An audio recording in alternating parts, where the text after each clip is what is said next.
លោកគ្រូថ្ងៃនេះនឹងចែកម្លែកពីកលឹះដែលយើងសែនជេងមេឃឲ្យត្រឹមត្រូវហើយបានទទួលបានលៀបបងប្អូនណាបាទហើយការសែនជេងមេឃនេះជាទូទៅយើងសែនតាមទម្លាប់ប៉ុន្តែបើសិនជាទម្លាប់បងប្អូនធ្វើកន្លងទៅវាអត់សូវបានផលបងប្អូនអាចងាកមកបន្តិចធ្វើតាមទម្លាប់លោកគ្រូទម្លាប់ហ្នឹងមិនមែនទម្លាប់លោកគ្រូគឺទម្លាប់ប្រពៃណីដូនតាចិនដែលយើងបានធ្វើមកចិនទាជីវបងប្អូនណាបាទចិនទាជីវវាច្រើនអញ្ចឹងយើងការសែនជេងមេឃគឺវាអាយុកាលមករាប់ពាន់ឆ្នាំហើយមិនមែនទឹកនឹងសែនឥឡូវទេអញ្ចឹងយើងអាចសែនដោយបញ្ញាយើងនឹងទទួលបាននៅលៀបព្រោះយើងសែនអស់លុយហើយមែនទេហើយអញ្ចឹងយើងអស់លុយយើងធ្វើឲ្យត្រូវទៅយើងបានផលយើងមិនចេះធ្វើអីឆឹងឆៃទេបងប្អូនណាហើយកុំសូវជឿពេកព្រោះឥឡូវនេះមានអ្នកចែកច្រើនអ្នកចែកម្លែកច្រើនណាប៉ុន្តែអ្នកចែកម្លែកហ្នឹងគាត់មិនមែនជាអ្នកជំនាញផ្នែកហុងស៊ុយគាត់មិនមែនជាអ្នកគ្រូចិនសាយគាត់អត់មែនទេគាត់ធ្វើឡើងដើម្បីតែផលប្រយោជន៍លៀបសក្ការៈរបស់គាត់ទេបាទអញ្ចឹងការសែនឆេងមេងគឺបងប្អូនគឺយើងនិយាយទៅគឺបើនិយាយតាមខ្មែរគឺគេហៅថាការដឹងគុណដូនតាការដឹងគុណដូនតាកូនចៅណាក៏ដោយតែដឹងគុណដូនតាគឺ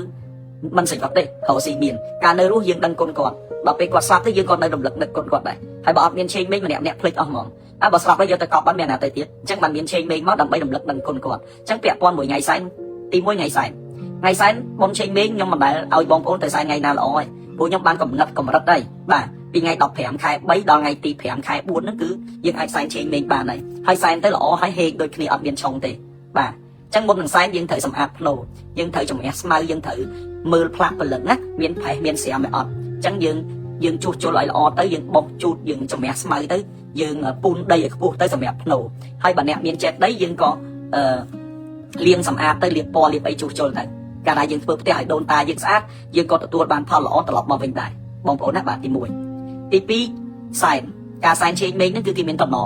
ហ្នឹងតំណយ៉ាងម៉េចបាទតំណហ្នឹងគឺយើងកុំពាក់អាវពណ៌ស្រស់ៗបងប្អូនយើងពាក់អាវពណ៌សកុំបន្តិចកាលណាយើងពាក់អាវពណ៌ឆាតឆាយអត់ល្អទេបាទពាក់អាវពណ៌សកុំទី2យើងកុំនិយាយឆ្អេះឆ្អាស់យើងកុំនិយាយលេងសើចអាយពេកកាលណាទៅសែនយើងទៅសែនកន្លែងកប់សពមិនមែនមានតែភ្នោដូនតាយើងនឹងមានភ្នោគេដែរអញ្ចឹងកាលណាយើងទៅនិយាយផ្ដេសផ្ដាស់វាអាចនាំនៅបញ្ហាមកដល់យើងបាទទី3យើងកុំទៅអង្គុយលើភ្នោគេអីចឹងណាព្រោះការទៅសែនវាមានភ្នោគេភ្នោយើងអញ្ចឹងអ្នកខ្លះគាត់លពើគាត់ទៅអង្គុយលើភ្នោគេទៅឆ្កឹះទៅឆ្កៀលអាហ្នឹងក៏ខុសដែរអញ្ចឹងយើងកុំប៉ះពាល់ភ្នោគេបាទ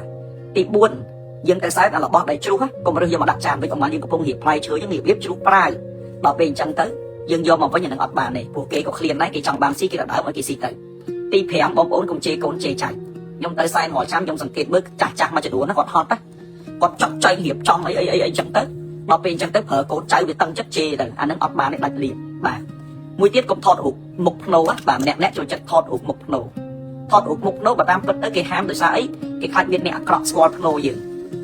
យើងគាត់យកស្អីទៅដាក់ទៅធ្វើឲ្យយើងនឹងរាសីមិនល្អចឹងប្រយ័ត្នណាបាទនៅស្រុកខ្មែរអត់សូវសម្បូរទេប៉ុន្តែបើនៅស្រុកគេសម្បូរដូចថាគ្រួសារហ្នឹងអ្នកមានគ្រួសារហ្នឹងក៏មានរកស៊ីប្រកួតប្រជែងគ្នាដល់ពេលអញ្ចឹងទៅចង់ឲ្យគ្រួសារហ្នឹងធ្លាក់អញ្ចឹងគេធ្វើឲ្យភ្នោដូនតាហ្នឹងដាក់ទៅកូនចៅដាក់តាមហ្នឹងយល់ទេដាក់ហ្នឹងធ្លាក់អញ្ចឹងគេសង្កេតយកទៅដាក់អញ្ចឹងបាទគេមិនឲ្យយើងហ្នឹងថតមុខភ្នោគេយកគេស្គាល់ភ្នោគេទៅរកភ្នោហ្នឹងឃើញអញ្ចឹងបាទគេមិនឲ្យថតណាហើយនឹងមានរឿងមួយចំនួនទៀតហើយចំពោះស្ត្រីពោះធំហើយនឹងអ្នកមរដូវក៏មិនអីដែរទៅសែនបានប៉ុន្តែគ្រាន់តែថាពេលខ្លះយើងពោះធំហើយយើងទៅសែនវាអាចធ្វើឲ្យយើងប៉ះពាល់ដល់សុខភាពនឹងដើរទៅផ្លូវឆ្ងាយវាក្តៅវាអីចឹងទៅវាដួលវាអាចប៉ះពាល់ដល់កូនក្នុងផ្ទៃអ្នកដែលមករដូវចឹងគាត់មិនស្រួលខ្លួនអីចឹងគាត់ទៅគីឡូគាត់វាក្តៅទៅវាហត់វាឈឺអញ្ចឹងទេប៉ុន្តែបើសុខភាពល្អយើងក៏ទៅមិនអីទេណាបាទអញ្ចឹងការសែនឆេងមិញគឺយើងត្រូវសែនពីដំណាក់កាលទី1យើងសែនទេវតានេះគឺអ្នកតាមម្ចាស់ទឹកម្ចាស់ដីចឹងណាបងប្អូនម្ចាស់ទឹកម្ចាស់ដីនៅខាងឆ្វេងដៃបែរថាផ្លោបែរទៅណាយើងឈរបែរមុខទៅនឹងនៅខាងឆ្វេងដៃណាគេតែងតែធ្វើផ្លាកមួយដាក់ផ្លាកទេវតាហើយបើយើងអត់មានផ្លាកទេយើងពូនដីធ្វើជាកូនភ្នោតូចមួយទៅយើងសែនទេវតាបន្ទាប់ពីយើងសែនទេវតាហើយយើងសែនភ្នោអ្នកដែលបានចែកឋានអញ្ចឹងនិយាយរឿងរបៀបសែនទេវតាខ្ញុំចែកឲ្យដឹងណាបងប្អូនសែនទេវតាគឺទី1យើងត្រូវមានផ្លាកទេវតាឬមួយក៏យើងធ្វើជាកូនភ្នោមួយអញ្ចឹងបងប្អូនត្រូវមានពែង6សែនទេវតាត្រូវប្រើពែង6ជួរមុខដាក់ពែង3ទឹកតែ3ពែងជួរទី2ពែង3ស្រាស3ពែងបន្ទាប់មកដុតទៀនមកគូនៅពីមុខនឹងណាដុតទៀនមកគូឲ្យដាក់ពែង3ពែង6ពែង3ទឹកតែពែង3ស្រាសហើយមានផ្លែឈើមួយថាសនំឡើងមួយហើយនឹងសាសែហ្នឹងគឺបានន័យថាមន់ស្ងោមួយពងទាមួយគ្រាប់សាច់ជ្រូក3ជាន់មួយដុំគេហៅថាជីវិត3ណាបាទមន់ជ្រូកទាបាទជ្រូកមន់ទាអញ្ចឹងយើងដុតធូប3តសៃយើងនិយាយទេវតាដែលថែរក្សាភ្លោកុងឈ្មោះកុងអីដែលស្រាប់ហ្នឹងសូមឲ្យកូនចៅសុខសប្បាយរកស៊ីមានបានហើយសូមបើកផ្លូវឲ្យដូនតាមកទទួលអញ្ចឹងយើងអុច3តសៃទៅហើយយើងអុចតែម្នាក់ក៏បានយើងបាច់អុចទៀតក៏បានអុចតែតំណាងមួយទៅក៏បានដែរហើយយើងមានកระดาษសែនកាតូទៀតហើយបើយើងចង់អុចទាំងអស់គ្នាជាការគោរពក៏អុចទៅបើយើងមិនអុចទេក៏ហិចទៅយើងអុចតែប៉ុណ្្នឹងទៅ តែម្នាក់តំណាងឲ្យចប់ក៏បានដែរបន្ទាប់មកយើងត្រូវសែនកងម៉ាចឹងសែនកងម៉ាទី1យើងប្រើពេង10ពេងតែទូច10អ្នកខ្លះគេប្រើពេងអាកោចំនួនក៏បានដែរយើងត្រូវពេង10ណាពេង10បែរថាពេង5ដាក់មួយជួរបាទណាមួយជួរ5មួយជួរ5 2ជួរចឹងជួរលើ5ហ្នឹងគឺបានន័យថាយើងដាក់ទឹកតែជួរមុខមួយជួរ5ពេងទឹកតែបន្ទាប់មកជួរទី2ស្រាស5ពេងបន្ទាប់មកយើងប្រើបាយណាបងប្អូនណាបាយជាទូទៅដាក់5កូនចានបន្ទាប់មកអ្នកដែលមានអីគេជ្រូកខ្វៃដាក់ជ្រូកខ្វៃអត់ជ្រូកខ្វៃដាក់សាសេហើយម្ហូបគឺគេមិនសូវប្រើម្ហូបទឹកទេយកទៅសែនគេប្រើម្ហូបគោកយើងប្រើម្ហូបឆាទៅបាទឆាទៅហើយជ្រូកខ្វៃញ៉ាំមួយនំប៉័ងបងប្អូនទិញនំប៉័ងទៅដាក់ហើយនំឡើងមកគូប្រើនំឡើងណាហើយផ្លែឈើប្រើ2ថាសប៉ុណ្ណឹងហើយក៏ដាក់សែនដុតធូបសែនទៅអញ្ចឹងអ្នកដែលចាស់ជាងគេដុតមុន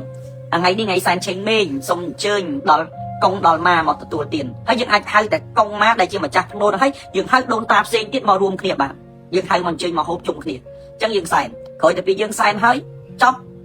យើងត្រូវប្រមូលអីវ៉ាន់នឹងទុកអញ្ចឹងបើរបៀបខ្មែរពេលដែលសែនហើយយើងចាប់បន្តិចទៅយើងចាប់បន្តិចទៅយកទៅដាក់នៅខាងផ្សេងសម្រាប់ឲ្យក្មេងខ្មាំងគាត់មកហូបខ្មោចក្មេងខ្មាំងអីដាក់ចែកគ្នាហូបទៅសល់ពីដូនតាយើងចាប់យកទៅឲ្យទៅអញ្ចឹងយើងសែនហើយយើងប្រមូលអីវ៉ាន់នឹងទុកយើងចាប់ផ្ដើមភក់ភ្នូនោះបានន័យថាយើងយកទឹកហ្នឹងទៅស្រោចលើភ្នូហ្នឹងយកទឹកទៅស្រោចលើភ្នូឲ្យជោគហើយបានយើងភក់បានថាយើងមុជទឹកហើយបានយើងពាក់ខោអាវឲ្យណាបងប្អូនកូនក្មួយមុជទឹកហើយបានពាក់ខោអាវឲ្យមិនមែនភក់ឲ្យបានស្រោចទឹកទេណាស្រោចទឹកហើយបានប្រក់ចឹងកូនចៅទៅសែនអស់ចាំបាច់អាភក់ភ្នូហ្នឹងគឺត្រូវតែភក់ដូចគ្នាព្រោះអីព្រោះយើងយកกระดาษភក់ភ្នូទៅចុចនឹងភ្នូដើម្បីស្រូបយកធម្មពល DNA យល់ទេស្ដាប់ឲ្យតន់ណ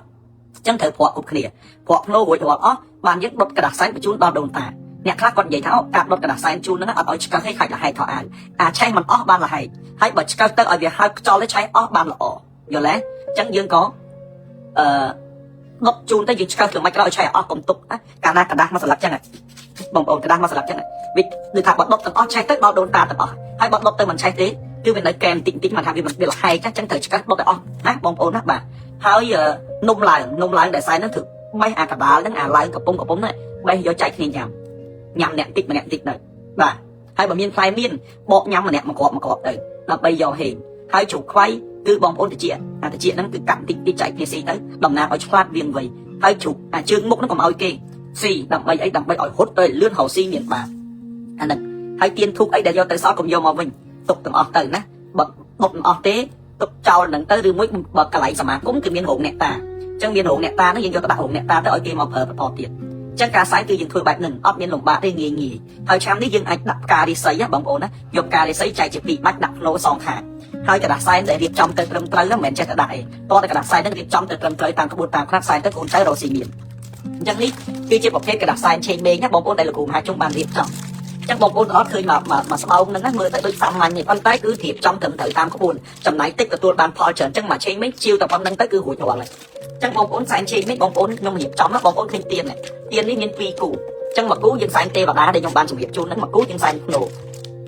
ូហើយនេះគឺជាកតងនេះគឺជាកតងសែនទេវតាខាងមុខភ្នូណាបងប្អូនណាបាទហើយនេះគឺជាกระดาษពណ៌ភ្នូនេះกระดาษពណ៌ភ្នូយើងយកទៅប្រក់ទៅហើយនេះគឺជាធូបណាដែលខ្ញុំបានប្រសិទ្ធភាពយកទៅដុតសែនរស់ស៊ីមានបានកាត់ហុកកាត់ឆុងលើគ្រាសែងហើយនៅមកហឹបនេះគឺជាអីគឺជាខោអាវសម្លៀកបំពាក់លុយកាក់មាសប្រាក់ប៉ាសពតអ្វីទាំងអស់ចឹងនៅក្នុងហ្នឹងគឺបងប្អូនជាกระดาษសែនប៉ុណ្ណឹងបងប្អូនមិនចាំទៅទិញផ្ទះវិឡាធំទេបងប្អូនមិនចាំទៅទិញឡានទេព្រោះមាសក្នុងនេះមាន10000ដុល្លារខ្ញុំរៀបតាមក្បួន10000ដុល្លារមានកระดาษសែនសុំចាប់ជាតិមានខោអាវមានប៉ាសពតមានរបស់របរប្រើប្រាស់គ្រឿងអលង្ការចឹងយើងមានលុយដល់10000ដុល្លារហើយបងប្អូនគាត់ហ្នឹងមួយដុល្លារ6000ហើយ10000ដុល្លារប្រហែល60លានដុល្លារចឹងគាត់យកទៅទិញអីក៏បានដែរគាត់ចង់ទិញផ្ទះក៏បានគាត់ចង់ទិញវិឡាក៏បានគាត់ចង់ទិញឡានម៉ូតនេះក៏បានគាត់ទិញសេតគាត់ចឹងយើងដុតតែប៉ុណ្្នឹងដូនតាយើងមានលុយចាយគ្រប់គ្រាន់ហើយអត់មានចំណាយអីទៀតទេចឹងយើងដុតបញ្ជូនដល់គាត់ទៅគាត់រកស៊ីមានបានកាក់កបអីចឹងកระดาษសែនគឺត្រឹមត្រូវតាមក្បួនណាខ្ញុំឃើញនៅតាមផ្សារធ្វើអត់ត្រូវទេមួយចំនួនណាគឺគាត់អត់ត្រូវគាត់យកกระดาษសែនចូលឆ្នាំចិនទៅដាក់លក់ឆេងមេងគាត់លក់សល់ការចូលឆ្នាំចិនអត់ទេណាគឺគេមានឆេងមេងផ្សេងចូលឆ្នាំចិនផ្សឹងបាទចឹងបងប្អូនចង់បានកระดาษសែនអាចជាវពីលោកគ្រូមហាជុំបានហើយបើសិនជាបងប្អូនអ៊ំបានថាចង់ឲ្យភ្នូដូនតាហ្នឹងគេលោបវាខុសគេលោបភ្នូហ្នឹងដាក់កូនចៅរកស៊ីម្ល៉េះកូនចៅនេះកូនចៅនោះបងប្អូនណានេះដីហុងស៊ុយ5ធាតុណាបងប្អូនមុននឹងសែនណាយើងទៅដល់ភ្នូយើងនាំគ្នាបាច់ដីហុងស៊ុយ5ធាតុលើភ្នូហ្នឹងព្រោះដីហុងស៊ុយ5ធាតុគឺជាប្រភេទដីដែលជាដីកម្រដែលយើងយកចេញមកពីតំបន់ដែលមានហុងស៊ុយល្អចឹងដីតំបន់ដែលមានហុងស៊ុយល្អហ្នឹងយើងយកទៅបាច់លើភ្នូយើងកែប្រែភ្នូដូនតាយើងពីហុងស៊ុយមិនល្អឲ្យប្រែទៅជាភ្នូដែលមានហុងស៊ុយល្អត្រឡប់មកវិញ bà chẳng cả na tệp nô để đi xây để hong xoay ăn lỗ cứ con trai khó hay họ sẽ lấy ngay chẳng bàn chân nó cái chỗ chắc cái tàu cái lấy miền hong xoay hay bởi dương cọp hay dương tiêm tia hong xoay nè riêng với ca để dương cọp ca dương trong nó về hong xoay là lấy về lên miền hong xoay để sao sọc tê áp vì quoi chẳng cái thưa ấy băng tới lên miền hong xoay cho này chẳng dương đặt đây hong xoay ní hồi bị lơ tới cứ dương nâng từ tua ban nơi hong xoay là o mà với cài khai nô đôn ta mình men ní hề vì muốn lỗ lấy về lên lỗ vì không giúp không ấy chuyện nào thì mùi thì pi nô khác chui con trai mũi ấp chui con trai mùi giờ lấy chẳng cái khác việc sọt việc ấy chẳng việc đặt đây hong xoay vẹn thiệt hồi bị lỡ tới cứ nâng cài phẻ việc họ mau lo vậy chẳng lênเขาhong xoay với cài phải tuột bay nô nâng á mình lo chẳng mấy cái đó có hong xoay làng khang này bà cả đặt đây từng chỗ chẳng bọn con mình là tập thiết nhân chiêu đây hong xoay vẹn thiệt ní rồi bị lỡ nô cả thèm thiệt hết cứ vừa ấy hong xoay nô đồn tam ó chui dương họ xin miền bán cam từ lo tiền chẳng bọn con ai chiêu đây hong xoay vẹn thiết và thèm tiết cho ta đặt được nô đồn ta ai chắc cả trên mấy nhung nghiệp bỏ còn nâng ấp miền lồng bạc này hay mình chẳng nói khỏi cua riêng phong cái nó cha slap đấy con ai ấp chạy khơi trong tiktok nó mình bay nhá làm đăng bia lửng ngóng mà đương với còn thơ lửng ngóng làm đăng cái kịp này khỏi lỗ kịp prank là bay vô mà vú nè tới sai thọt ở nè ở tiền bập nè ấy nè bập nè chắc là tới sai dương ở tiền hay là bây giờ ở tới yên dương ở tới thơ chặt tới dương ở đằng anh nó còn không mau bị mày ở nó ở về tới sai ở vô con tới ở chơi vô con tới tới luôn này chắc con này mình xóa hay bây giờ vô con mình tôi tới đừng nhóm tới sai nhóm vô con trai nhóm tới đó nè tôiจะthông cho tới tìm mua Squad nó đồn ta tí và đăng bị tầm niêm tầm rò hay bây giờ thông mà về tới về lên tới nhưng mình bốc bị tôi tới là hai ba và đó vì tôi ta hỏi mày buồn xem nó lại do tới việc đằng này hai tay mình do tới ấp ban đi ba vì lên squad mà tại lên squad là bên mẹ tha tới đôn ta xuống bây giờ dương với nó ngốc vì mình lo sai nó gì đấy ba ở dương sớm ấy mới đập bên dương sắp tới cái sai gục như dương ấp sai dương ai cao cầm đập nè chẳng dương nó chỉ còn rú đọc mình cho nó cái đó đấy miền nô mai nô ấy còn bóng để phát tới sai đấy tục cháu sắp sai ba nhà pháp là lên cháu mà chẳng ấp ban đi chẳng đọc bên dương ngốc cái ấp tới sai mình đúng không ba chẳng xong chung coi hình là ấp như sọc sờ bài nó xong chụp việc phần lần